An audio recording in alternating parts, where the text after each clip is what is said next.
This is your mission should you choose to accept it. Simple game. Is he serious? Always. It's much worse than you think.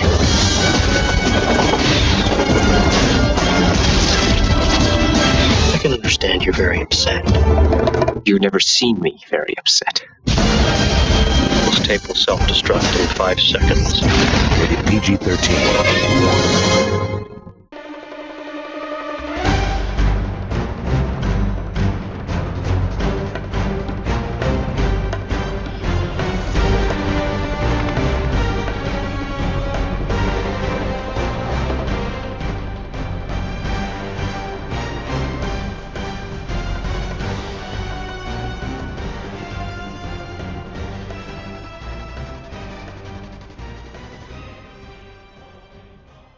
Hello, everyone, and welcome back to Pantheon Plus. This month, we have been ranking various franchises. This week, we are going to be ranking the Mission Impossible franchise.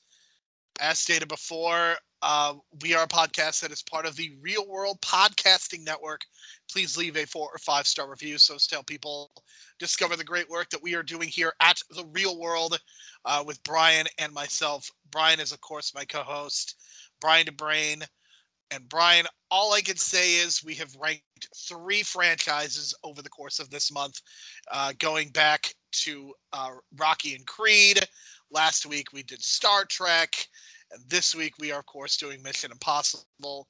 Started off with Die Hard, but Brian, this is one that I know we have both very much been looking forward to, because we are looking forward to ranking the most recent movie as well as part of this ranking. And all I can say is I bet Tom Cruise regrets coming out a week before Barbenheimer, because let me tell you, the domestic box office for Mission Impossible 7 is ugly. What I'm reading is about 600 million is the projected worldwide total. So yeah, I guess that's going to be fine. I guess it's going to be fine. But again, like I said, this whole box office thing is really, I think we're setting way too many expectations too high for some of these movies, and then totally giving them too much money in the meantime because of those projected expectations, and then totally underperforming because people are just out of touch of what the box office is. So that's kind of where I'm at. But Barbie, yeah, go Barbie. That's an IP that's been waiting for a good movie. They've had these DVD movies coming out for so many years. I remember some Blockbuster back in the day, finally getting a big budget movie that actually, gains a general audience, not just a niche girl audience. I think that crossed over. A lot of dudes wearing pink in the theater from what I'm hearing. So yeah, good job on Barbie. Of course, Oppenheimer. As of this recording, yet to see it, but it is in the books this week. I'm trying to get to as many movies as possible during this recording week because there's a lot in August. End of July, beginning of August is all kind of crammed together. And I guess it's a perfect time for Meg 2, and we'll get into that in the next couple of weeks because Creature Feature Month is coming. Absolutely. So we will be starting our rankings in just a minute, but this is a franchise that I think has it's been around for a very long time at this point. We are about 27 years old. It's almost funny to think about the fact that this was based off of a television show. The first movie was directed by Brian De Palma, and in the very first scene of the very first movie, spoiler alert, Emilio Estevez gets killed, arguably like the second biggest star of that movie. And it's the early iterations were very fascinating, as you had Brian De Palma taking a turn, the legendary John Woo taking his turn. Then you get J.J. Abrams, Brad Bird, and the last 3 movies, of course, have been directed by Christopher McQuarrie. Ving Rhames has been such an important part of this franchise. You've also got Alec Baldwin, Anthony Hopkins, Angela Bassett. So many incredible performers, incredible actors. At one point, it even looked like they were going to try to replace Tom Cruise with Jeremy Renner. That obviously did not work out. But what a franchise, and this is our opportunity to rank it. All I'm going to say is I think most of these movies, I would say 6 of these 7 movies, are excellent and well worth going out of your way to see in so many cases. I think that this is a franchise that has been fairly consistent, especially once you get past a certain point. And I am genuinely impressed by the quality of these movies. Now, look, I think there is a problematic element. The fact that Tom Cruise is a complete lunatic is incredibly problematic in my eyes. And that's something that we could certainly do a podcast about. But I don't want to do any podcasts about Scientology because they're scary people. Let's just, and I'll be honest, look, I am not a fan of Tom Cruise as a human being. I'm not totally convinced that he is actually a human being with his behavior sometimes. But I think the one thing that you can say is that what he has done is he is very clearly somebody who enjoys the film going experience. He is somebody who treasures and values the importance of like doing a franchise that is not loaded up with CGI as well. These are all things that really make a huge difference to him. And I think you really feel that. And again, it's really, really interesting just to see how this is all developed and come about. So without any further ado, Brian, I'm going to let you go first this time. Why don't you tell me your number 7 movie as we rank the Mission Impossible franchise? Okay, so the 2 movies that I had to watch to catch up for the rankings were 2 and 3. I had never watched. I kind of just skipped them, and I had to go back and watch them. And my God, 2 was a mistake. And I was warned by many people that this movie's a big miss, and I was like, sure. I mean, it's a 2-hour Tom Cruise Mission Impossible movie. I'm sure it'll flow fine. I had to watch this in like 5 sittings. You know what I mean? Like, I had to stop so many times. I was texting Jerome, like, they paid Anthony Hopkins to be in this movie for no reason at all. No reason at all. And I'm just thinking, like, what? I don't know. I mean, Anthony Hopkins, obviously the motivation is take the paycheck. Obviously, for 2 scenes, done. That's nothing to him. But why even bother? John Woo and Anthony Hopkins just doesn't even gel in my mind. And the whole John Woo thing is that I'm a John Woo fan. I'm not a big John Woo fan, but I'm a fan of a lot of his, highly acclaimed work, so to speak.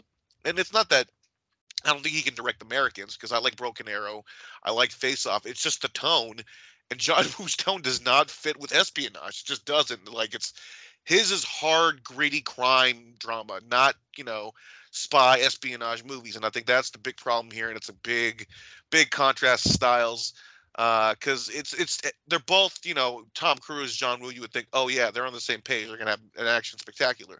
The action's great in this movie, there's no doubt about that, regardless of how ridiculous it is. And the motorcycle scene is definitely it's a very good scene. And pigeons, of course. Of course there are pigeons.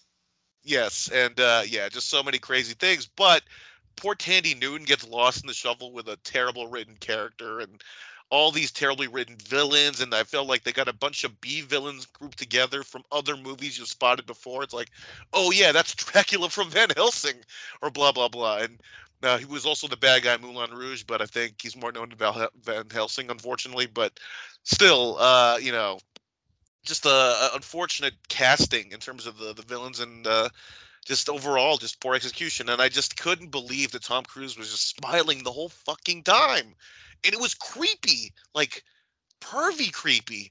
And you talk about his personal life and shit like that. I don't know if that was personal life crossing over, or John Woo just had no control over his performance, but thank God he stopped smiling about, 20 minutes into the third one, which we'll get into soon. But I'm glad he transitioned out of this creepy, smiling playboy Mission Impossible Ethan Hunt type, because it doesn't work at all, especially going off the first one, which was pretty gritty and grounded. So just a misfire in all facets.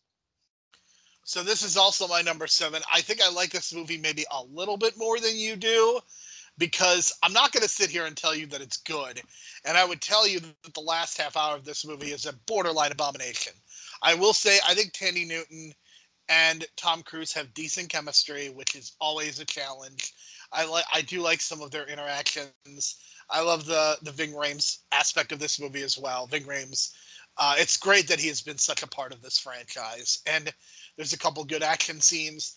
Again, I'm not going to sit here and tell you that this movie is great, but I think I find this a little bit more watchable than you. Like, if you were to tell me of all the, if we were to go through our list and you were to give me the choice, would I rather watch A Good Day to Die Hard, Rocky V, Star Trek V, or Mission Impossible 2? I would easily pick Mission Impossible 2. This is the best of the bad movies. This is the best of the last ranked movies.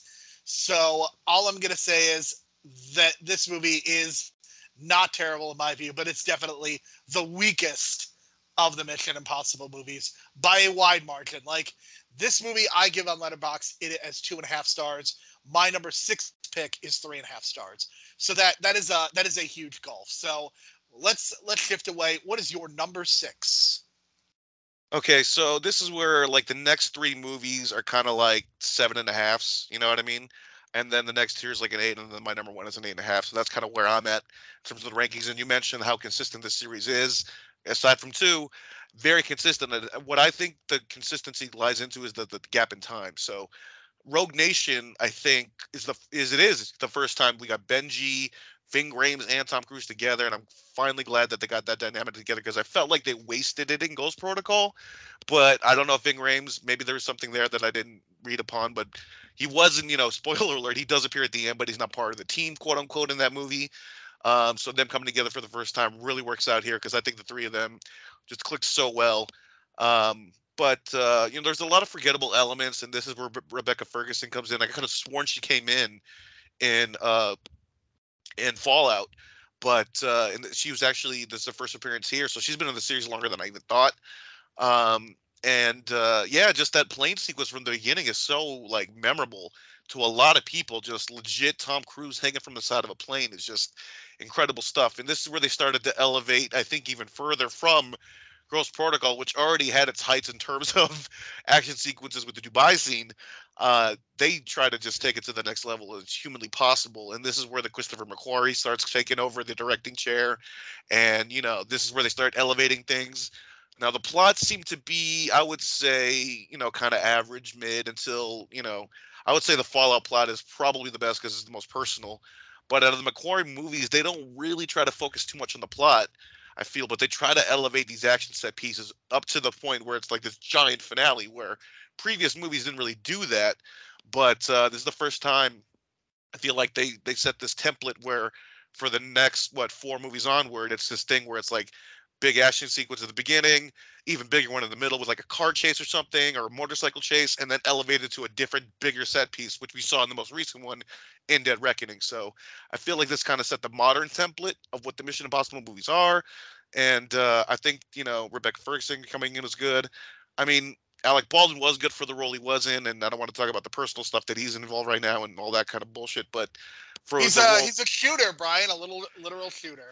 I know. I was trying to avoid that, but he did a good job in this. I want to say, and because I'm going to talk about Rogue Nation later, but all I'm going to say is when he says that Ethan Hunt is the manifestation of destiny, that is one of the greatest line readings in the history of cinema. Well, my favorite line reading from Alec Baldwin is actually from The Departed, where he's just like, where they're talking about his elite unit and like, this is a very elite unit. And I felt like he was talking about his dick because he was holding, his hips, and the camera, like the middle of the camera view was his dick. So I was just like, oh, okay, I get what you just did there, Martin Scorsese. And that was one of the best line readings that Alec Baldwin was ever done that people will always forget. But yeah, that's my feelings on Rogue Nation, number 6. And it's not, it's bottom of the list, but it's still very good. It's just, there's a lot of great movies in this franchise. And like I said, this is a 7.5 in terms of the next, 2-3 movies in this list for me. So I think this is probably going to be the most different list that we've ever had. And for me, my number 6 is the original Mission Impossible. I think it is a movie that has aged incredibly well. One of the criticisms at the time was that, this plot is incredibly hard to follow. And I just feel like we have advanced so much. We have all of these convoluted plots. Like, to me, this movie is relatively easy to follow compared to even some of the most recent Mission Impossible movies. I think Kittredge is an all-time great villain. I think he might, and I'm so glad that he came back for Dead Reckoning. And apparently Harry Kazarni rewrote all of his dialogue. And he is so good as the pencil pushing middleman. I just think he's so great, and their interactions in this movie are great. And yeah, this is a very different Mission Impossible, and in many ways, I think people will go into this thinking it's the first Mission Impossible movie, but in many ways, it's like watching WrestleMania 1 as opposed to like WrestleMania 3. Like WrestleMania 3 is the real first WrestleMania. This is like a prologue in so many ways, but it's still very good.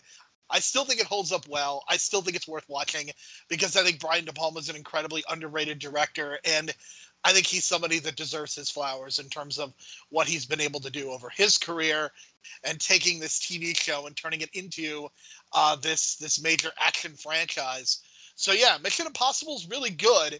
I don't want to take anything away from the other movies. The other thing I like is I love the twist at the beginning where, they kill all of these potentially major characters, you think, and then that you get introduced to a whole nother team. I really like that twist. Part of me is I'm a little heartbroken that we did not get the original Jim Phelps, that John Voight had to step into the role. And boy, if we're talking about problematic people, there's another one, John Voight.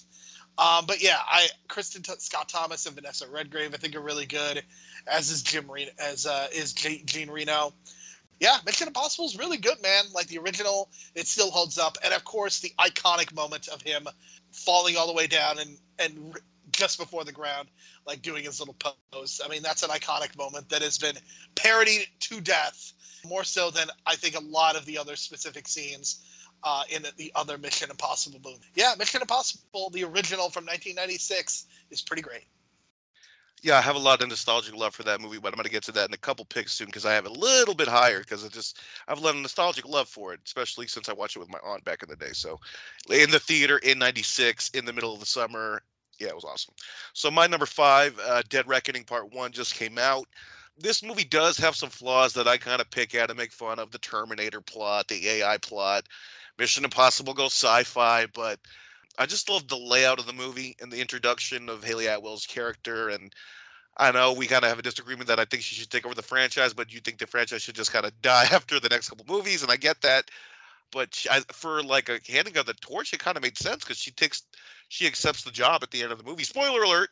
I think that journey to get there was pretty well done, So that was some good character work there. And of course, you got this AI kind of messing with their heads. Especially like when we're so used to Benji being in Ethan Hunt's ear for directions and like in the middle of a random city, they take advantage of that, flip it on you, and it becomes the AI, and it's like giving the wrong directions as opposed to what we've seen before. So that was kind of cool. The villain, I think, Morales. I mean, he's from La Bamba, the older brother, of course, and he's of course Deathstroke, right? Yeah, he's a that guy. I mean, Esai Morales is that guy. He's been in a number of different projects, and I think he's very good in this movie in a hapless role. This role is just it's a complete nothing burger. I think he does I think he does a genuinely good job with a hapless role.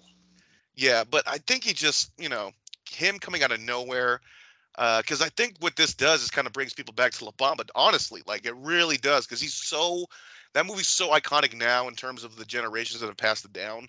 Because I even think kids like in their 20s, like I've talked to kids like, I had coworkers in their 20s back in the last couple of years, and of course they mentioned La Bamba, that scene with Richie. So I think this brought back a lot of nostalgic memories for people like me. So that was great casting, you know what I mean? And for it to be one of those roles where it's kind of like we need this big, name for a villain, big celebrity name for a villain role. It, was kind of out of left field, and it worked really well. And it had a good ending, I think, because you expected Ethan Hunt to kind of cross the line, and spoiler alert, he doesn't. But I think the set pieces with the train and like even the club looked crazy. I don't know how they did it, because like I guess they did this thing where they just played like the AI in the background, and if you kind of shoot it from certain angles, it just looks so like almost like a Johnny Mnemonic kind of thing going on, like a cyberpunk thing going on. Like I mentioned, it's Mission Impossible sci-fi, so they definitely took some risks. I like the two-parter aspect of it. The only thing it's one of these strange criticisms, but in the beginning of the movie, they're in a Russian sub, and I'm always going to think of Hunt for Red October, no matter what, in the beginning where they're speaking in Russian and then doing that slow transition into English. I wish they would have done that here. I think that would have been, a nice nod to it, but I think that's kind of like a criticism of every movie where they're trying to do a foreign language. But I wish every movie that does a foreign language does it like Hunt for Red October, but that's just a nitpick. I'm going to talk about this movie a little bit later, but right now I'm going to talk about my number 5 pick, which is Mission Impossible 3. This is Philip Seymour Hoffman's movie.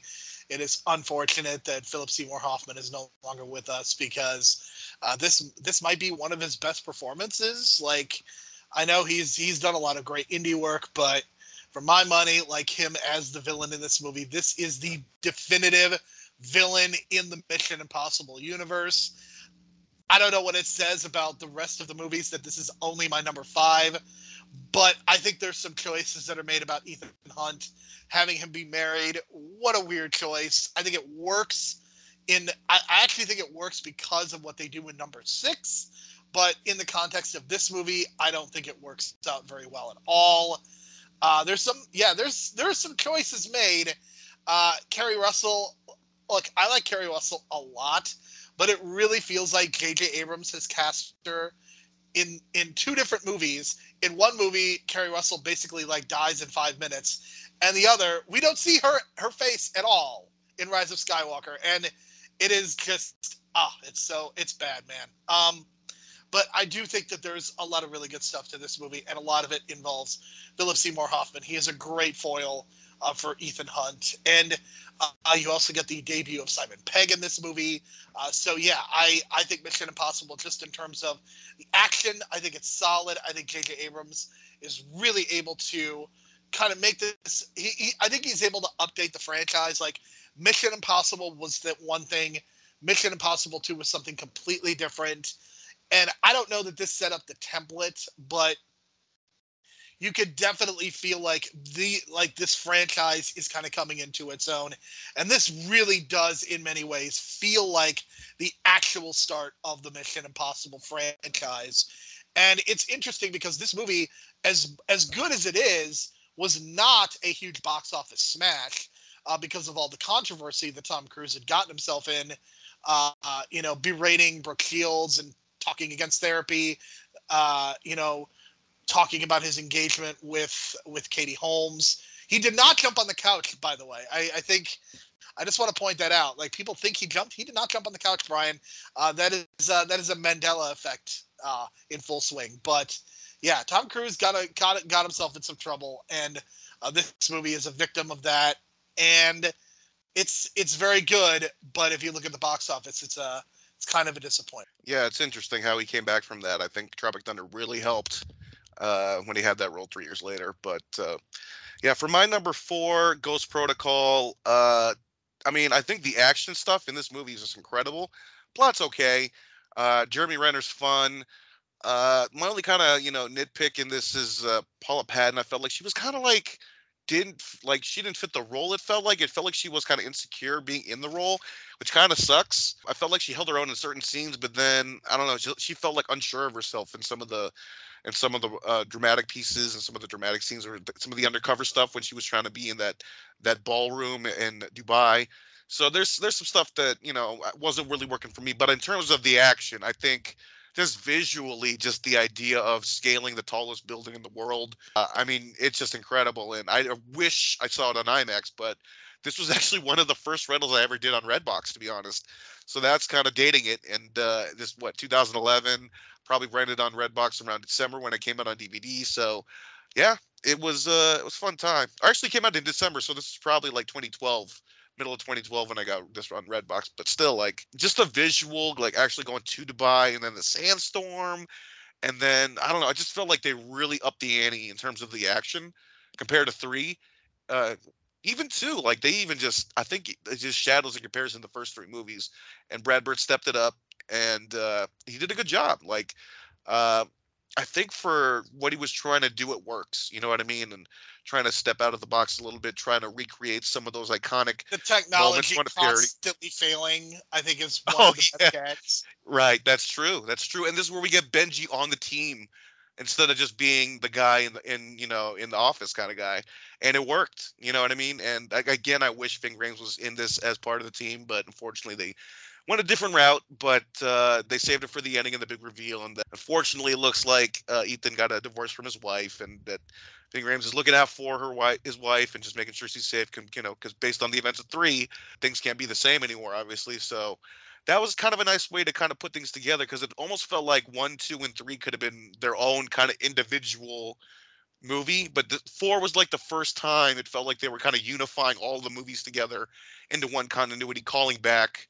So that was kind of a nice touch. And I think at this point, it felt like, okay, we got a franchise going. It just took so long because 2011 compared to 96, that's like 13 years for like 4 movies is a long time. Because usually you want to bust them out every 2-3 years, but this franchise, they took their time, and it's probably because of Tom Cruise. I mean, they really, really did want Jeremy Renner to replace him, though, and you could definitely feel that. I would say, yeah, I'm going to talk more about Ghost Protocol in just a couple minutes, but for right now, I'm going to go into my number 4, which is Mission Impossible: Dead Reckoning. I think that it's funny to me that in the summer of 2023, we had 2 train sequences. We had one from Indiana Jones and the Dial of Destiny, which I think it's amusing. I think there's some nice parts to it, but you just feel the CGI all over the place in that sequence. Whereas you watch the train sequence in Ghost Protocol, with the exception of when they are in the tunnel, that's really the only time I think you see the seams of the CGI. But that train sequence is so spectacular. Like, it feels like almost at times like it's a Back to the Future 3 even. And just when you think the train sequence is going to end, Tom Cruise and Haley Atwell have to climb through the cars. And that might be one of the coolest things that I've seen in a movie in quite some time. I'm not sure, like, I'm a firm believer that Tom Cruise in Dubai, the scaling of the tall building, like, that might be the peak of the franchise. But man, I loved the train scene. What a great third act.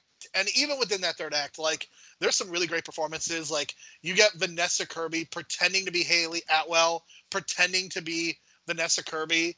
Just a really underrated acting performance in this movie. The return of Kittredge is great. I love the airplane sequence. I love the nightclub sequence. There's just a lot of really good stuff. There's 3 major problems with this movie. I'm going to go in order. First of all, the killing of Ilsa is just absolutely ridiculous in my mind. And I understand, like, she's busy with Silo, she's busy with Dune 2, but you literally could have just written her out at the beginning and, like, brought her back as either a surprise in the 8th one, or, like, you could just have her around. I don't know. Like, I get that you're trying to sell the idea that Isai Morales is supposed to be this big bad, but having him kill Ilsa just felt kind of offensive to me, especially when she has a huge fucking sword. Man, like, I don't know. I just passionately disagree with that decision, and it kind of soured me on the movie for a while. But again, the third act is so good. There's way too much exposition throughout. There's no reason this movie should have been almost 3 hours long. And I think that is one of the reasons that it didn't do very well at the box office. I think the running time hurt this movie pretty significantly. And I think the third one is, like, I think the AI plot is just kind of bullshit. I don't think it totally works. I think Isai Morales is doing everything he can. I think there's some nice visual stuff. I think our protagonists are doing all they can to really sell it, but yeah, the AI stuff is just not very good. And I don't know, like, did we really need to see the submarine sequence at the beginning of this movie? To me, it would have made more sense if the submarine sequence was the beginning of the 8th movie or the end of this movie. I don't know. What do you think? See, I get what you're saying, because you want it to be this giant mystery of what happened, right? But then I think it would have been kind of disappointing because it wasn't as big of a deal as we'd think if we never saw what happened. Because it makes it seem like the AI is kind of like almost like an abyss-type underwater creature or something like that did something to the submarine. But I think showing it shows, like, okay, it's not like crazy sci-fi. It's like it's, generalized sci-fi, if that makes sense. It's like it's taken over, submarine computer tech, making it seem like things are not there, and then making the submarine actually fire upon itself, that kind of thing. So I don't know. I get what you're saying, but I'm kind of glad they put it in the beginning of Dead Reckoning 1, because I think it would have been this giant mystery, and it would have been a disappointing kind of thing at the beginning, because it's not as exciting as it seems, to be honest. Because, like, it just, even the way it's shot, it was shot in kind of a basic kind of white room. This is not like a COVID thing. I think it was just like an aesthetic choice. And I wish they kind of just made the ship a little older. I felt like it would have been more interesting if that was like a ship from the 90s that's always been there for like 30 years. But apparently it's been recent, so they didn't really kind of clarify that. But yeah, my feelings on Dead Reckoning are it's a fun movie. It reminds me of Uncharted, the video game, if you've never played it. So definitely play the Uncharted video games because it's definitely got that feel of like defying gravity at certain points of, angles and directions. So it's got that going for it. My number 3. Or are you finished with your? I also want to say that Shea Wiggum is absolutely spectacular in this movie. Just one final note, like he just brings so much to, again, a hapless role, but he was just joy. I would watch the hell out of just watching him and his partner. Like the entire movie is from their perspective. I would absolutely watch it because he's so good. You mean like Rosencrantz and Guildenstern? Yes, I would watch the hell out of it. I mean, Shea Wiggum I get it. Shea Wiggum is spectacular in almost everything he does, but like this in particular, like he really stood out to me. Yeah, and his comedy, his lines at the end were pretty good. With the since you're not here, director, I'm just going to tell you not to move. Yeah, good stuff. Okay, so to my number 3, the original number 1 from 1996. Like I said, I saw this in the summer with my aunt who recently passed away in the last couple of years. So this is one of these like nostalgic memories I always have with her. But overall, I'll always remember like the crazy stunts in this movie. And it's not just the parodied, we got to go on the computer from the ceiling and hanging there that's been parodied to death, as you've already said. But just that train sequence, we mentioned the train sequences in this franchise, but I think the original train sequence is actually pretty cool, man, for the time. Like it didn't look like, I think it still holds up today in HD.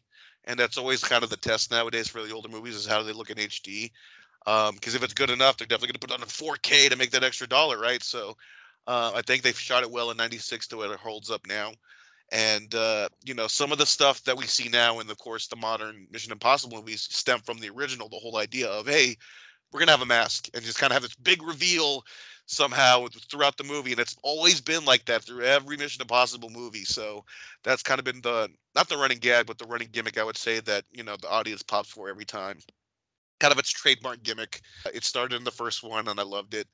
I always remember the red light, green light stuff with the water, the fish tank at the beginning, the restaurant scene with the gum.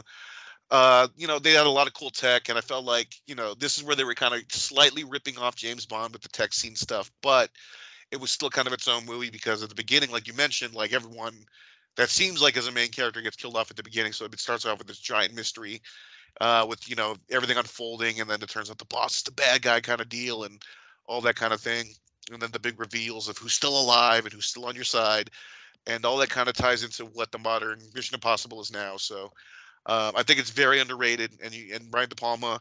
I'm not the biggest Brian De Palma fan, but I can't say I'm not against any of his works or anything. Like I don't think I've seen, out of the select movies I have seen of his, it's not like I've hated any of his movies. So. I think he does a great job here and setting the tone for what it is. In 96 to 2000, 4 years. And that's where this kind of trend becomes where we're going to wait 3-4 years to develop each movie, sometimes way more. And that's kind of what's going to become the franchise. And now we're here 30 years later almost. And it's going to end on a high note, hopefully. My number 3 is Christopher McQuarrie's first entry in this franchise. Also the debut of one Rebecca Ferguson. That would be, of course, Rogue Nation. Jeremy Renner very much put in the background of this movie. I think there is a solid villain. I think Sean Harris probably does not get the credit that he deserves, but I think he's very fun in this role, and I think he does a really good job. The aforementioned tremendous line delivery by Alec Baldwin. And I think this is a really good movie.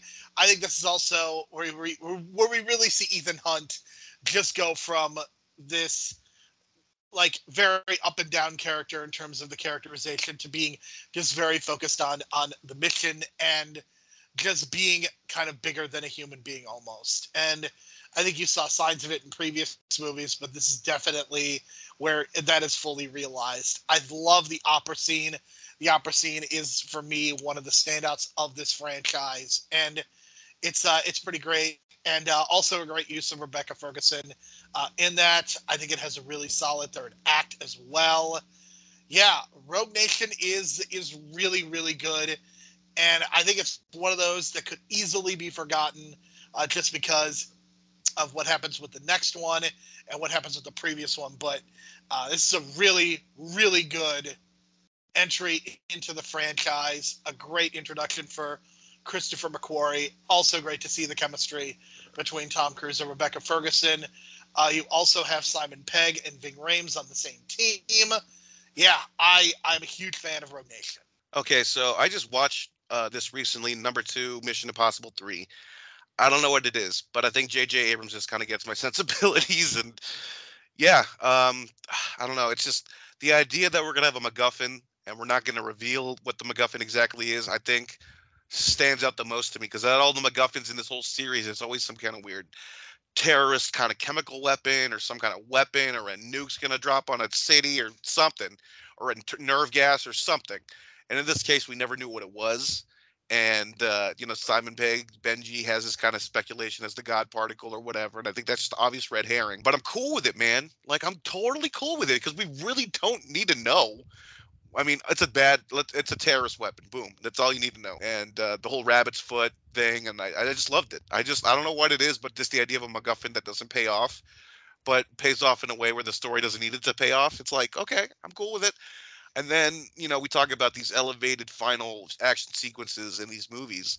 And in this case, it's the opposite. It's like a fight in an office, and then he kills a few guys, and then he's about to die, and then his wife, Michelle Monaghan, like, saves him, kills a dude, and kills actually the guy who turns on him, the IMF guy that was supposedly his director and his friend or whatever, to actually been, siding with Philip Seymour Hoffman. Of course, you got Philip Seymour Hoffman as like the best villain in the whole series, and I don't know.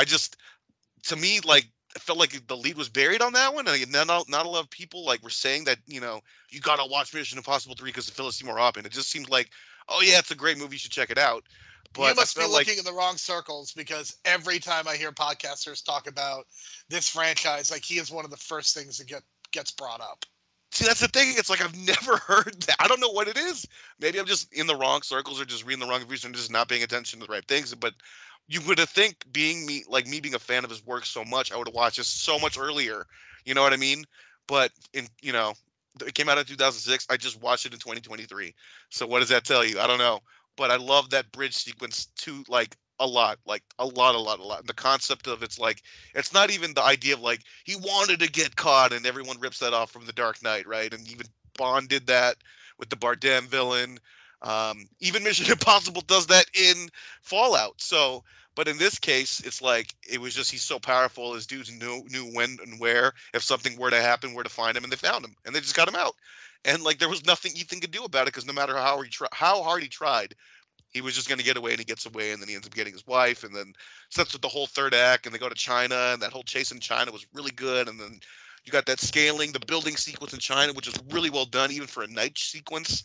I thought, like, maybe this should have been done in, during the daytime when I was watching it, and I'm watching the sequence. I'm like, oh, I get it. It's because all this China, like, lighting is so popping in the background that it adds this visual effect to it. So I was like, okay, I'm cool with it.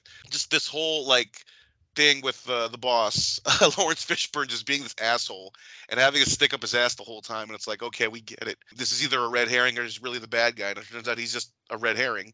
And the Billy Crudup, who's so soft and mild-mannered, is the bad guy. I love that kind of turn. And I was like, something's off with him. I don't know what it is, but something's off. And then it turns out, yep, he's on the same side as Philip Seymour Hoffman. And of course, Philip Seymour Hoffman's performance, like I just said, is just tremendous. So I think this movie really stands out a lot. But I think my number one kind of ties it all together, almost like a Rocky IV, Creed II type situation. So you're telling me that J.J. Abrams had a mystery box and wasn't able to pay it off? Didn't need to pay it off for me, man. And well, all I'm going to say is J.J. Abrams is very good at setting up mystery boxes, but he is very bad at actually paying them off. And I think that is that's been proven, and I'm sure we'll come back to the mystery box concept very soon. My number 2 is Mission Impossible: Ghost Protocol. I absolutely adore this movie. This is probably my second favorite Brad Bird movie. I would say The Incredibles is still my number 1, but what a tremendous transition into live action for him, and just the design of this movie. This is probably my favorite. in terms of the look, this is my favorite look. The technology failure, I love it. I completely disagree with you on Paula Patton. I think Paula Patton is really good, and there's so many articles that I've read over the years. It's like, why hasn't Paula Patton returned? She should be in the next Mission Impossible. Like, I think she should be brought back, and I think she's really good. I think it's funny, like, they're clearly trying to get Jeremy Renner to replace Tom Cruise, and I think if they had just made him part of the team, I think it would have worked so much better. I think Ghost Protocol is definitely a movie that benefits with hindsight as well, just because of the way that the Dubai sequence is aged and some of the design elements. And I'm a huge fan of it. And I think that this, in many ways, was the transition point into the modern Mission Impossible movies. I know Christopher McQuarrie would jump on to direct the next one, but this definitely brought us right up to that point. And I love the chemistry. You get a lot of interactions with the entire team. This time, I think this feels less like the Ethan Hunt show, and this feels much more like Ethan Hunt and his amazing friends, and I think that's a really good thing. But yeah, big fan, huge fan of Ghost Protocol. Easily my second favorite of the Mission Impossible movies. And Brian, if you can believe it, I believe we have the same number one. Oh, I believe it. Quick note I forgot to mention when I was talking about 3, Maggie Q and John Rhys Davis, man. They did a tremendous job, because the whole time I'm watching this, I'm thinking they're going to turn on him. And they never turn on him. So I was so happy they never turned on him, because Maggie Q always has this look on her face like, can I trust her? Can I trust her? But they never came back to the franchise, which is really unfortunate. It's not too late. It's definitely not too late. But I would love to see them come back, because I think they did a really good job, and I think they're really good actors. So you never know with this 8th movie coming up, because with the delays and everything, you can slip a lot of things in. Post-strike, hopefully the strike's over by then. But, of course, my number 1, Fallout.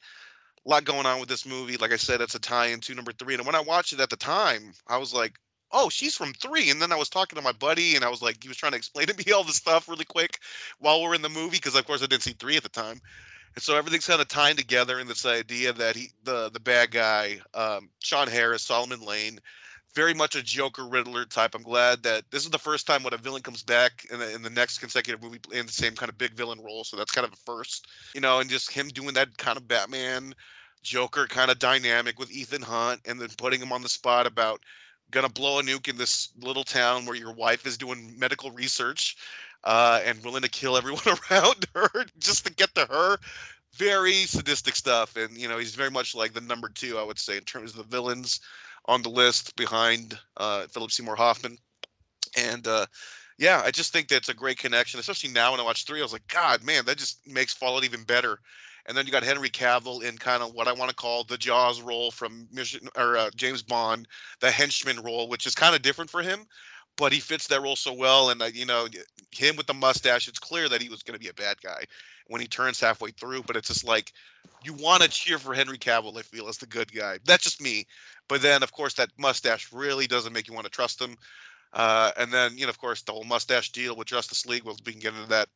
Oh, we already got into that in a previous episode years ago, but who cares? It's just a reminder of it. But still, that dynamic worked really well in terms of him get past him, and then finally getting to Solomon Lane, who's been, they want, and in this case, like I mentioned before, it's like the Joker. They wanted him to get caught so we can break out kind of deal, and that's exactly what happened. Even though that's kind of become a cliche at this point, I still love this. That third act, I think, is really great, and I love the beginning of this movie where. Listen, up to this point, of course, I know the gimmick of the mask switch was coming. And when they don't show the beginning of the movie, they make it seem like there's this giant terrorist attack. I'm like, oh, my God, they're really opening up with a bang. Like, you can't go back from there. And then all of a sudden it's fake.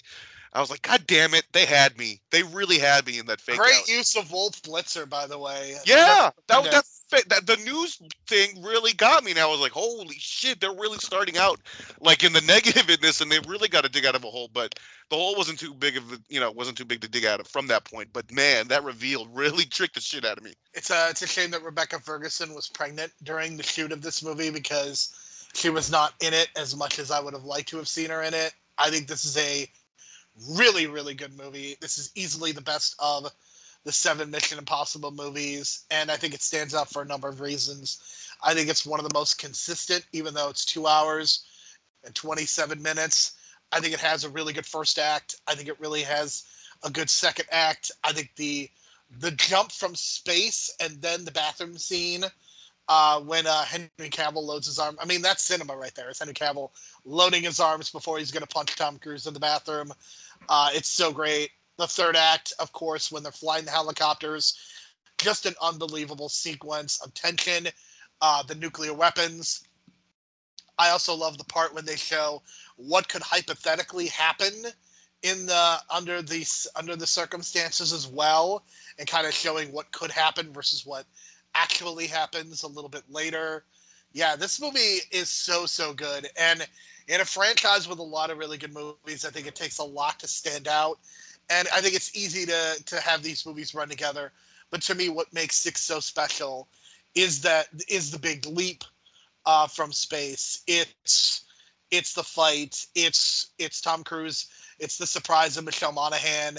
It's the use of nuclear weapons. It's the hilarious beginning. Yeah, Mission Impossible Fallout. I think it says a lot that we kind of disagreed about all of the other movies pretty much. I don't think the only ones we had in common, though, were Mission Impossible 2 and Mission Impossible Fallout, which is, of course, the 6th movie in this franchise.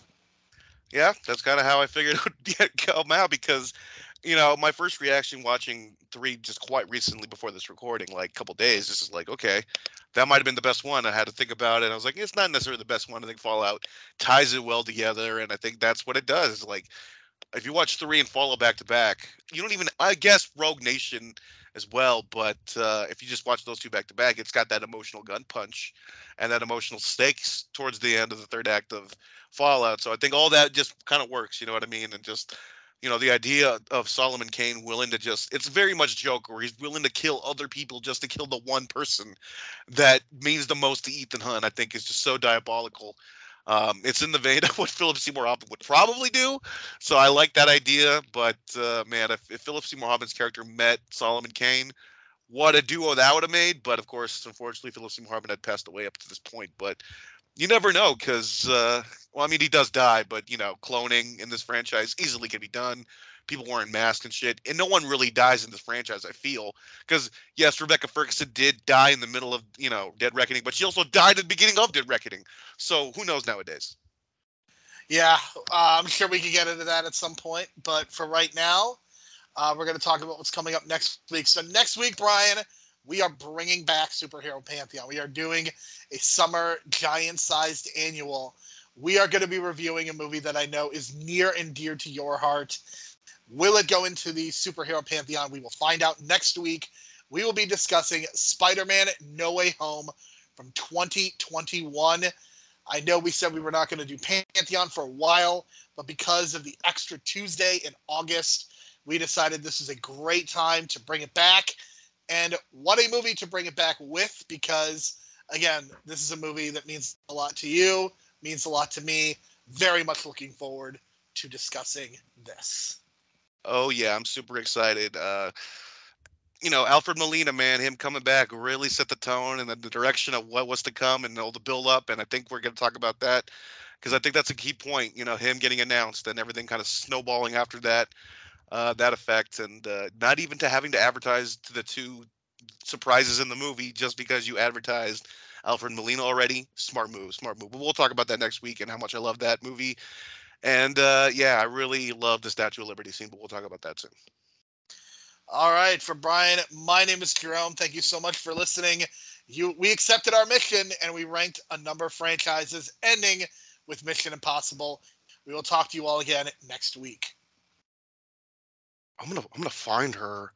I'm gonna hurt her, and I'm gonna make her pay, and then I'm gonna take her to dinner, because I'm a psycho, and you're gonna pay Ethan Hunt.